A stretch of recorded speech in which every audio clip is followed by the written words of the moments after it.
Hello दोस्तों, अद्भुत कहानी सागर में आपका स्वागत है। आज की कहानी है संकल्प। भाग्यवान। अब बच्चों के नज़रों में हमारे स्नेह का कोई मोल नहीं है। सुनिए, लगता है मेरे फ़ोन में कोई खराबी है। पिछले 3 दिन से बहू को फ़ोन लगा रही हूँ तो कहता है आप जिस व्यक्ति को फ़ोन कर रहे हैं वो व्यस्त है, और जब आलोक को करती हूँ तो उसका फ़ोन भी व्यस्त आता है।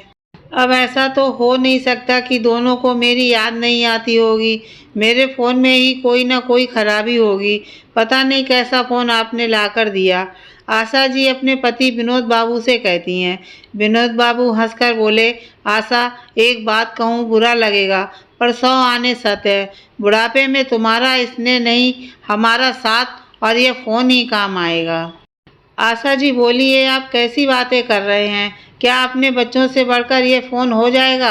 विनोद बाबू बोले, देखो मैं तुम्हें समझाता हूँ। अब तुम्हारा बेटा अपने परिवार के साथ वक्त बिताता है, तुम्हें वक्त नहीं दे पाता तो तुम्हें बुरा लगता है। ये फ़ोन निस्वार्थ भाव से 24 घंटे तुम्हारी सेवा में उपलब्ध रहता है। जो तुम कहती हो ये हाजिर करता है। जब तुम बीमार थी तो तुम्हारे बेटे के लिए तुम्हारा अथाह स्नेह उसे यहाँ नहीं ला पाया, पर इस फ़ोन के ज़रिए मैंने डॉक्टर को बुलाया और उसने तुम्हारी मदद की।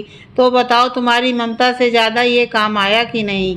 मुझे ये बातें बिल्कुल अच्छी नहीं लगती। अगर यही बातें बेटे बहू सुनेंगे तो स्वाभाविक है वो नाराज़ हो जाएंगे। आप मुझे कुछ सालों से क्या समझाने की कोशिश कर रहे हैं, यह मैं नहीं समझ पा रही हूँ। विनोद बाबू बोले, भाग्यवान, आगे चल के तुम्हें कोई तकलीफ हो तो मैं सह नहीं पाऊँगा। एक उम्र हो जाने के बाद बच्चों की नज़रों में माँ बाप के स्नेह का कोई मोल नहीं रहता।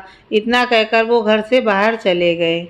उनके जाने के बाद आशा जी सोच रही थीं कि आखिर भविष्य में ऐसा क्या होगा जिसके लिए मुझे ये अभी से सचेत कर रहे हैं। फिर भी माँ की ममता कहाँ मानती है। इन बातों को दरकिनार करके वो बार बार बेटे बहू को फ़ोन लगाती रहीं। इधर विनोद बाबू अकेले पार्क में बैठे थे।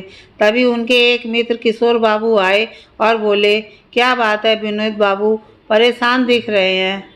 विनोद बाबू बोले, क्या बताऊं आपको, जो जीवन के हर सुख दुख में सहभागी रही उसके चेहरे पर चिंता की लकीरें देखी नहीं जाती।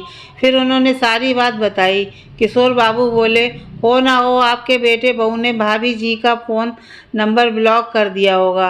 अब बूढ़ी माँ को कौन समझाए कि बच्चों के पास अब वक्त नहीं है जो दिन में 2 बार उनसे बात करे।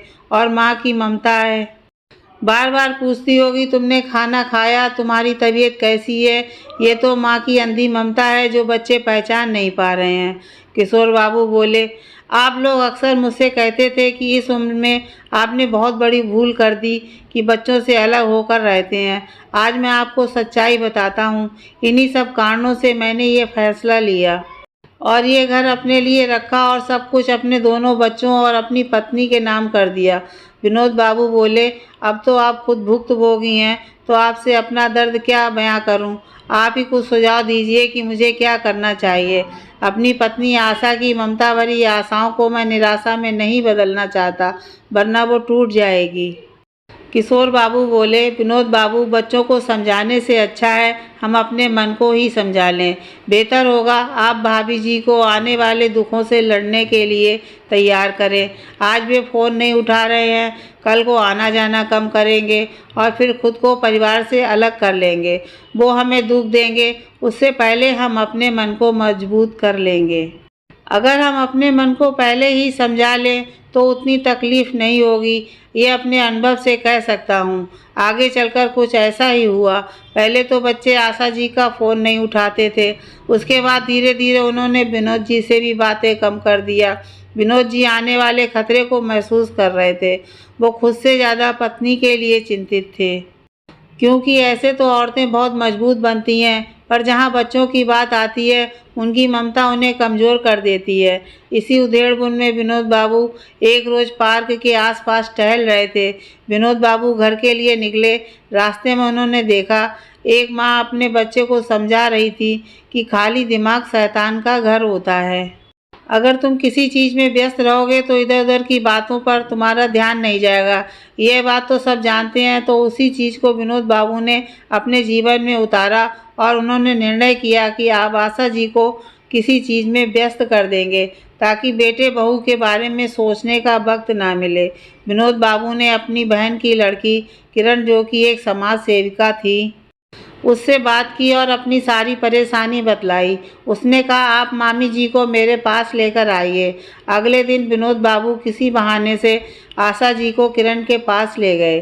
किरण बोली, मामी जी, मुझे बूढ़ी महिलाओं को मदद करने के लिए किसी की ज़रूरत है, क्या आप मेरी मदद करेंगी? आशा जी ने विनोद बाबू की तरफ देखा तो वो बोले, तुम्हारे पास तो कितना खाली समय होता है। अच्छा है, यहाँ तुम्हें कई सहेलियाँ मिल जाएंगी और किरण की भी मदद हो जाएगी। वो मान गई। धीरे धीरे उसका समय वहाँ बीतने लगा। शाम में विनोद बाबू अपने पुराने स्कूटर से उनको लेने के लिए जाते, फिर आते वक्त दोनों बगीचे में बैठते थे और एक दूसरे के साथ वक्त बिताते। इसी तरह करीब 15 दिन बीत गए। अचानक आशा जी बोलीं, सुनो जी, बहुत दिन हो गए, क्या बहू ने फ़ोन किया था? मैं तो इतनी व्यस्त हो गई थी कि मुझे उनका ध्यान ही नहीं रहा। विनोद बाबू बोले, आशा, वो बच्चे नहीं रहे, उन्हें अपनी ज़िंदगी जीने दो और अपना मन कहीं और लगाओ।